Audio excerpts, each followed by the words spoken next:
Hello guys, this is the Behemoth here, and today we're in the SuperPershing again.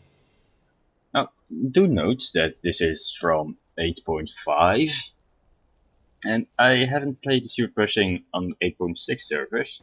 Actually, I haven't played on the 8.6 servers at all, except for the test servers. Because I heard that it was pretty awful there. And, well, I do like to keep my sanity, thank you very much. And well, there's a T50 trying to have surprise blood stacks with a T40. I think they're in platoon, let's see.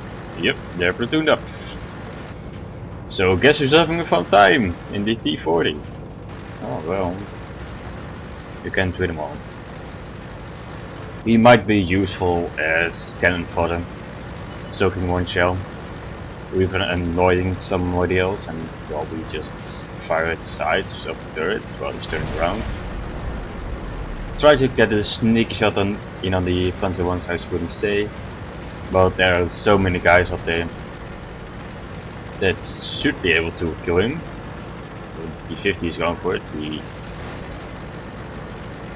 he will surely be able to. Oh. Well, that's a bad sign. The Panzer one's T26E4 is getting destroyed, but the further destroys the T26E4. A20 turns his back on me, trying to run away. Poor decision for your life, mister. Now I'm just sitting here. IS-3, Tiger 2, of course T40, and the lower and the T50 as backup. Now, I would like to play this tank as a shell soaker. What that means is that I will be soaking a whole lot of shells. Apparently. No, it's just getting people to trying to hit you and hitting your upper plate or your lower plate. They just soak their shells because you have magic spaced army. That's what I love to do in the SuperPershing. And my decision here is just to try and protect this flank. IS-3, Tiger 2 and the Labour are already fighting, and oh, I see this T-34 just in time. Of course, that's shooting in my sight, but he's behind the building and he cannot see me, so with a bit of luck he won't be shooting at me at all. Ferdinand gets away. Is he stupid enough to show his face again? Note that I am not switching to. Oh, hello, there it is. Note that I'm not switching to APC art for the Ferdinand, because the Ferdinand is possible to be penetrated by the SuperPershing at the lower plate. A lot of Ferdinand players forget that, and well, they shouldn't. I just saw a little bit of the back of the Ferdinand right there, so I thought, well, maybe if I take a little bit out more, I should be able to shoot him, but well, he just went away, back into cover. Now this T50 is running havoc, and that's our cue to go in. Unfortunately, he does get killed quite fast. If he stayed alive for just a little bit longer, we would have just eaten them up. Just wriggle a bit for his Ferdinand and shoot him in his side view. And that's Fluffy Bunny of the Ink clan destroyed. The Ink clan is of course the clan of Mr. Dorjan. So I destroyed somebody of, well, a clan that I know about. Of course this IS is a more dangerous target, so he needs to be taken care of first. The Tiger 2 agrees and he kills him. Now this AR-40 is on fire and he dies. I think that the T-34-85 is somewhere around there. He tried to shoot the cheek of the mic turret. Luckily he ricocheted right off it. Black Prince over there, lower IS-3 Tiger 2 going for it. They should be fine.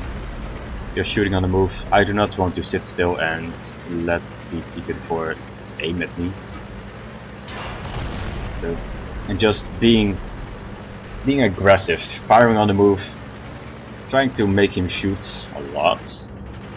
And of course there he penetrated my spaced armor, but he did 0 damage because spaced armor is ridiculous. And on the move and he tracks me.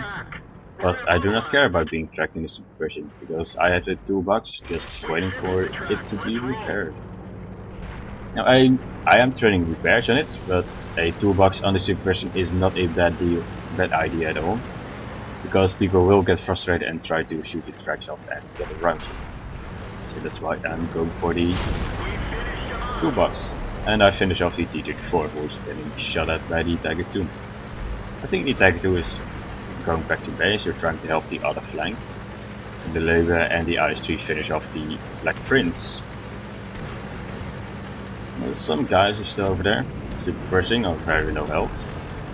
Just checking with my crosshair if I have a shot on them. But I do not, so. Well, SuperPershing dies by the AMX M4. Good shot, good sir. If he shot at the right place or flanked him, we sort of would have penetrated him. Oh, Leeuwen from the side. That's not good, so I'm all in the open. But, well, if I can shoot his double turrets, I could possibly just damage him and at least annoy him quite a lot.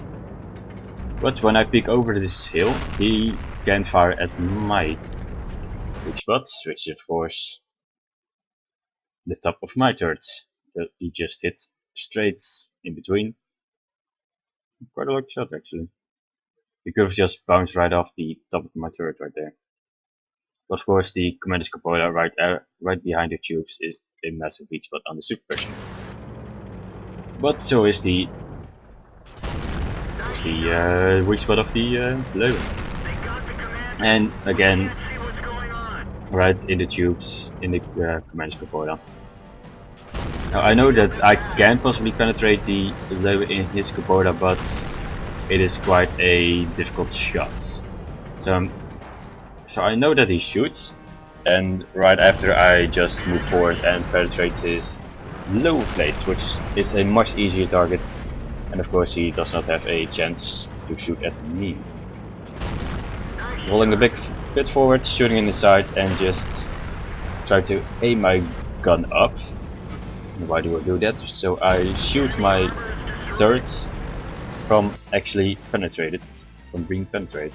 Of course, if you have your turrets, if you have your spaced armor at your turrets with your gun pointed upwards, this little bit right here, the spaced armor will of course be pointed upwards as well and make the tubes a much more difficult target. Of course this becomes a more viable target for the enemy, so be aware of that. And T26E4, can I shoot him? Nope. But there's the VK4I2A over there. They need my help over there right now. Oh, I had a shot on the T26E4, but it was not a good one. I only saw his start. I have a better shot right now, but the Tiger 2 already takes care of that problem. VK4I2A in the back. That's not a very good position to be in. VK4I2A is very good, well, as a sniper, possibly, but I like it more as a flanker. It's a fast, heavy tank. It's actually that heavy, but I'm just admiring my shot with him. But VK4I2A, if you haven't seen some of my other videos, it can bounce quite a few shells, but you definitely need to learn how to play it, and well, he did not know how to play it at one. It is of course a very difficult tank to learn, but when you learn it, it is actually quite wonderful to play with. Where is this Tiger? No, Tiger 2. Tiger 2 is friendly and he's going for it. Tiger is the only remaining thing alive, and not anymore. The T28 survives on, well, 3 hit points, and I wanted the top gun, but they would not allow it. Unfortunately, but understandable. He would lost his life, and I was gone for it. And we did quite well there. We played aggressive when we needed to, and well, Not only that, but we killed somebody of the Ink clan, of the Ocean's clan. And killing somebody of a clan whom you know is always nice and funny. Of course, not funny on the receiving end, but well, what can you do about it? You just have to fight harder. Anyways, I did quite a lot of damage, almost 3000. It was 2750, it's a bit more of that. 2764 to be precise, but who cares about those small things? On top of the leaderboard, like you would like to see. 5 kills, not bad. Now the Ice Tree got a whole lot of more damage in, just like the T28. But I soaked quite a lot of shells. I received 12 hits. Of course, got damaged, I think, 6 times? 5 times? And all the other times were just soaking in the tracks or just soaking my space armor. Which is wonderful in the SuperPershing because, well, that's what the SuperPershing loves to do. And well, if I had premium, I would have gotten 2500 for it. Which sounds a whole lot more actually than 2400. But man, what can you do about this? It's all about the money with the SuperPershing, with the premium damage. And well, it's not that much of a difference actually. 50,000 for normal and 75,000 for premium. But well, I needed the money because Clan Wars they eat so much credits for you. You need to buy everything. Oh well, it's always fun. Right, this was the Behemoth with some more swooshing and well, not swooshing, just blurring. I like the transitions. Going to experiment with some more of it, I think. Anyways, there was Behemoth. See you guys next time.